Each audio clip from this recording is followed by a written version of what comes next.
Hi, everybody. Hope you're doing well today. So today is going to be a little different. Um, I have a lot of thoughts running through my mind, and this is kind of like a vlog podcast. I don't know what you might call it. It's just going to be me talking to you all about some of my thoughts and feelings around poetry and writing and creativity and all that kind of thing. And there's a book that I'm going to show you, but I'm not going to do the formal review of the book in this video because I want to do a standalone review of the book. But this book plays a major part in what I want to talk about today. So let's get started. I wish I had theme music and some graphics. Just pretend I do. Da, da, da, da, da, da. Hey, everybody.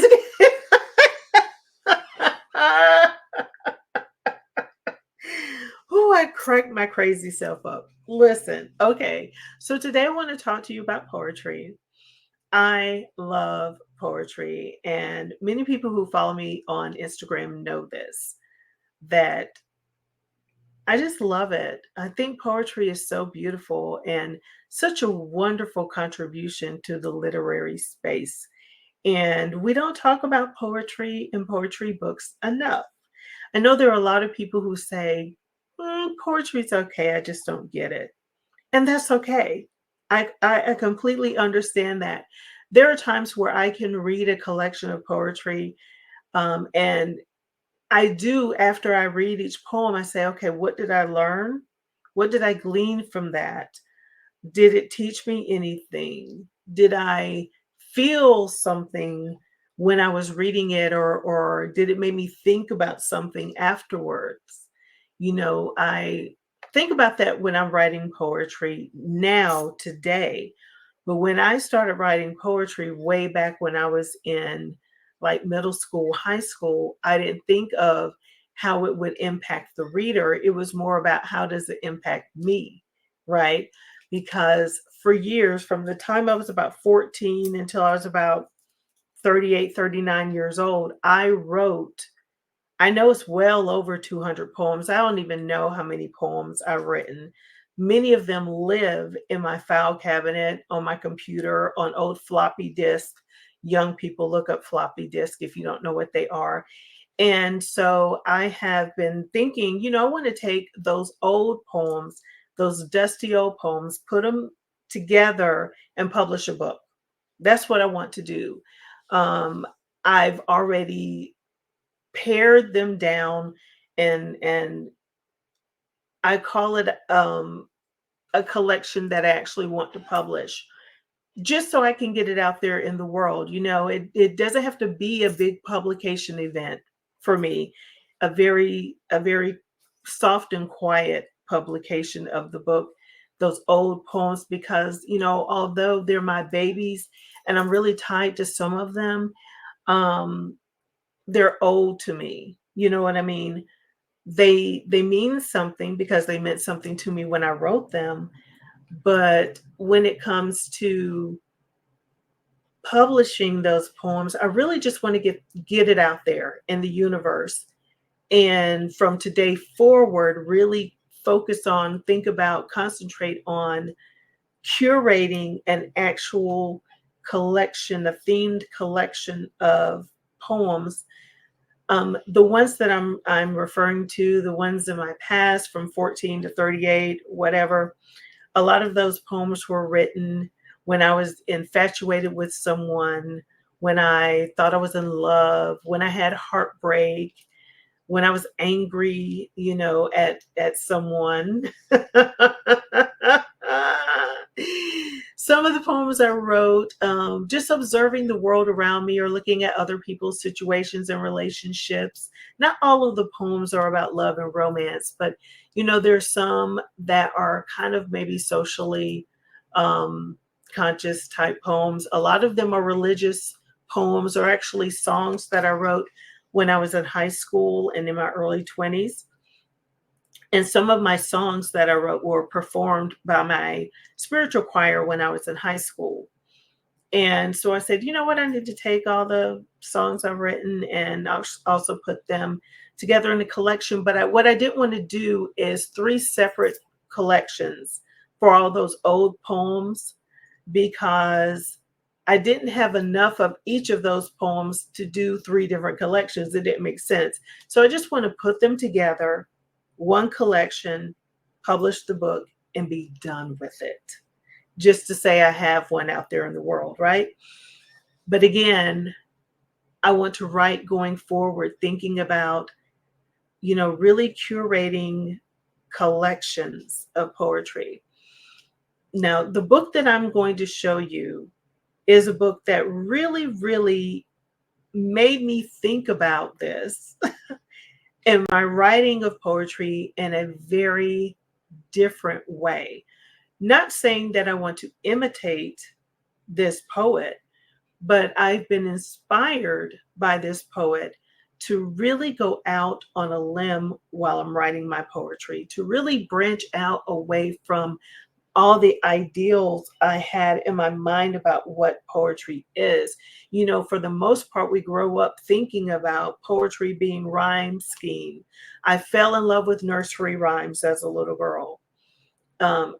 You turn on Sesame Street, I knew every rhyme. I knew every rhyme they were going to say because I paid very close attention to that. And that is what started my love of words, right? And so, once I started writing poetry, almost all of my poems have a rhyme scheme. It's so hard for me to break away from it. But this book really has convinced me, girl, get out of that whole idea of the rhyme scheme and just write what you think and write what you feel and figure out how to express yourself in a different way.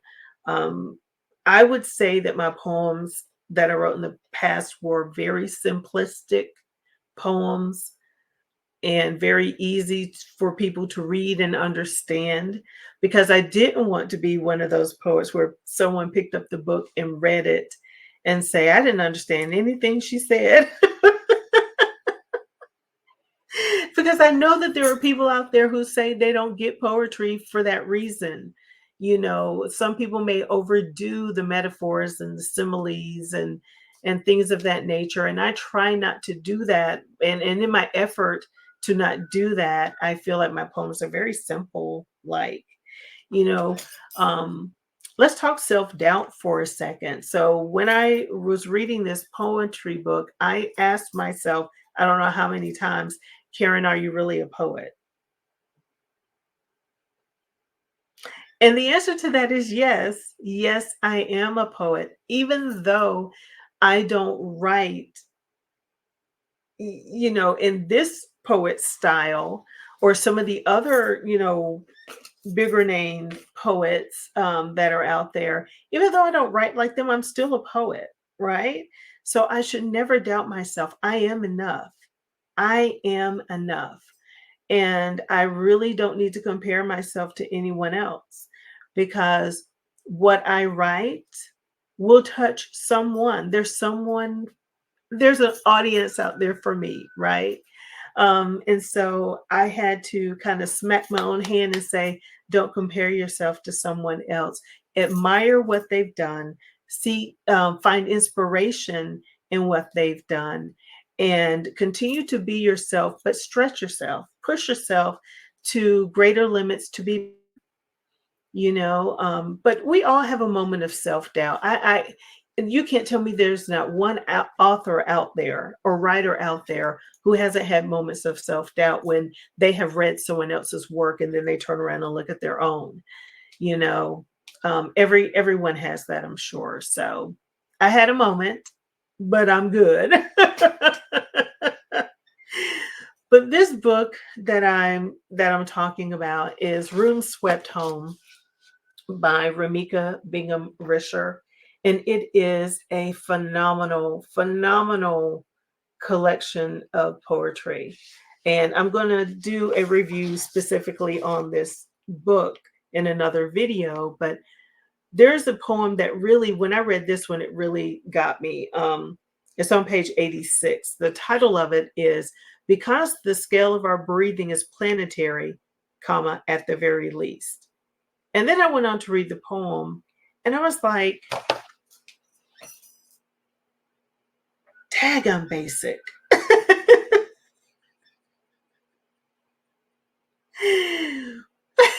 But the more I researched about Remica and learned more about her, then it really makes sense that she would write the way that she does. With her history of writing and being a professor and things of that nature, it only makes sense that her work would be so great, right? This collection is just so nice, and so please check out my video when I actually do a review on this book.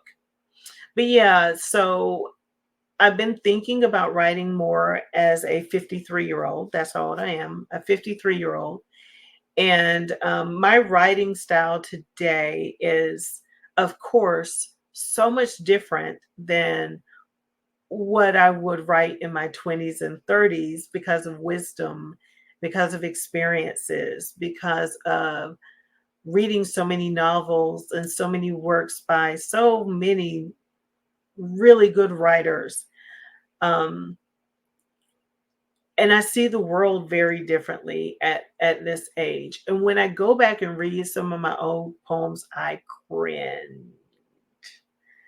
I cringe. I'm like, do I really want to put that out there in the world for anybody to read? And again, the answer is yes. The answer is yes, absolutely. Because everyone is not in their walk in life where I am today, right? So there might be that 20-year-old who picks up a poem or reads a poem that I wrote when I was 20, and it might hit right on for them. Whereas a 53-year-old might read that and say, mm, you know? Um, so, and another thing I had to remind myself is don't be ashamed of your work. Don't be ashamed of it. God blessed you with the talent to be able to write. I always wanted to write a novel. That's where I really thought I was going to be. In my 20s, you couldn't tell me that now, all these years later, that I haven't published 10 novels, because that was my goal. After I read Waiting to Exhale, Mama, and Disappearing Acts, oh, I was going to be a novelist.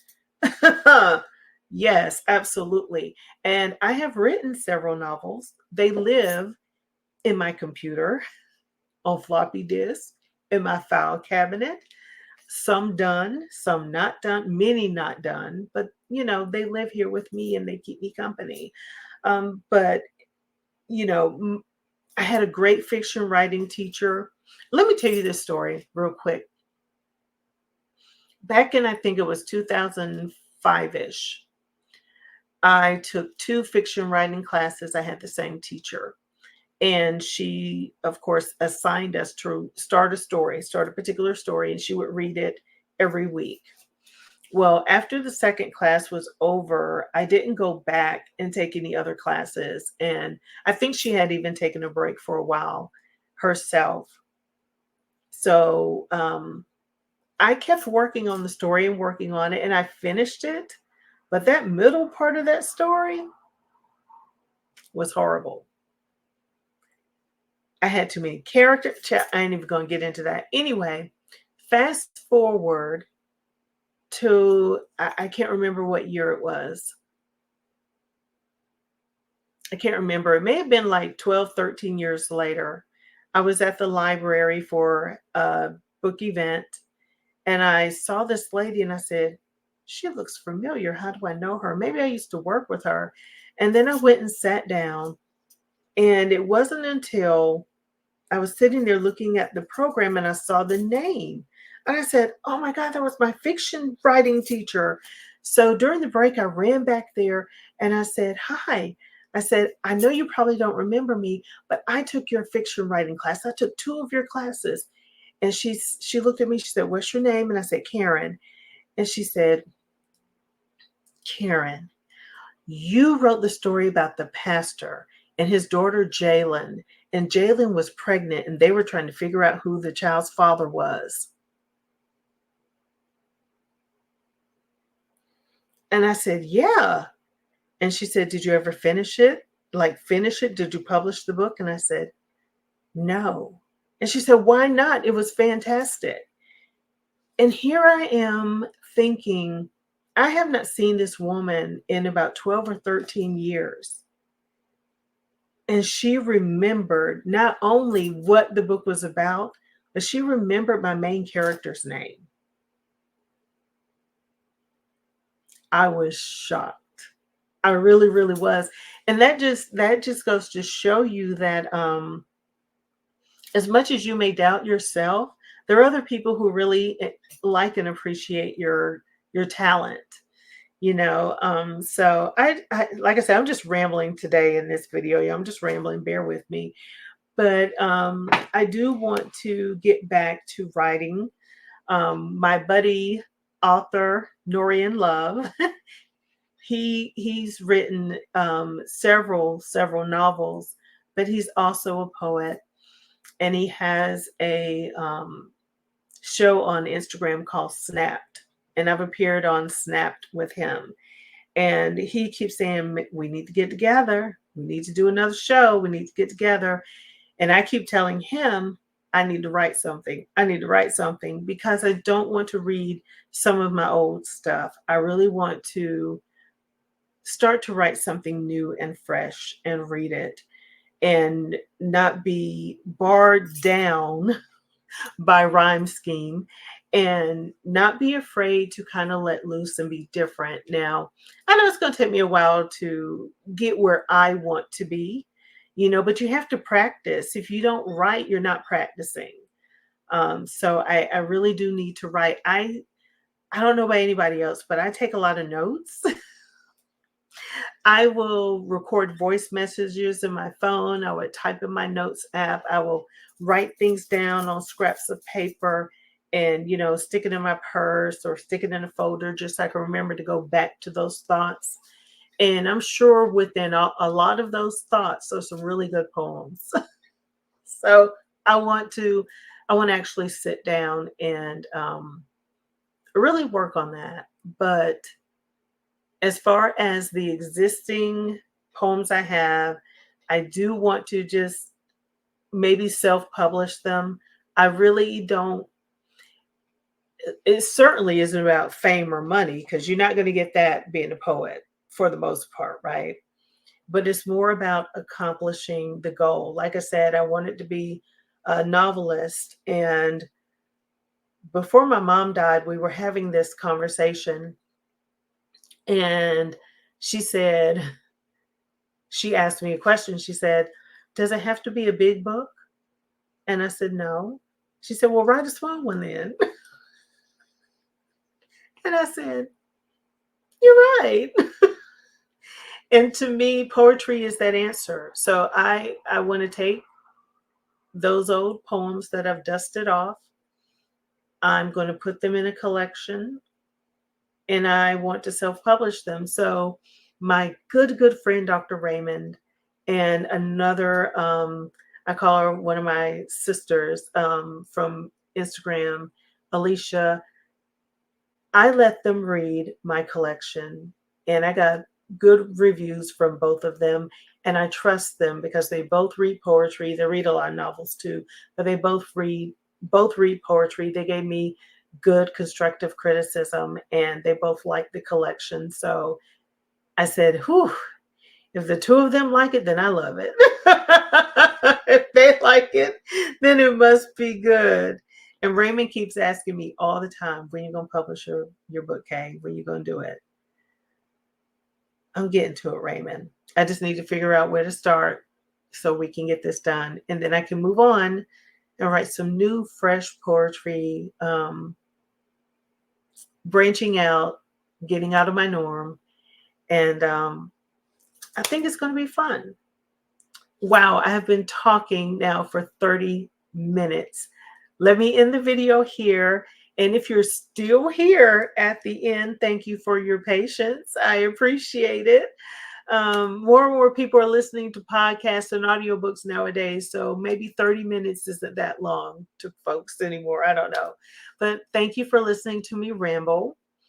And if you get an opportunity, if you love poetry, Room Swept Home by Remica Bingham-Risher. Really, really good collection of poetry. And yeah, thanks for tuning in. And I'll see you next time. Bye bye.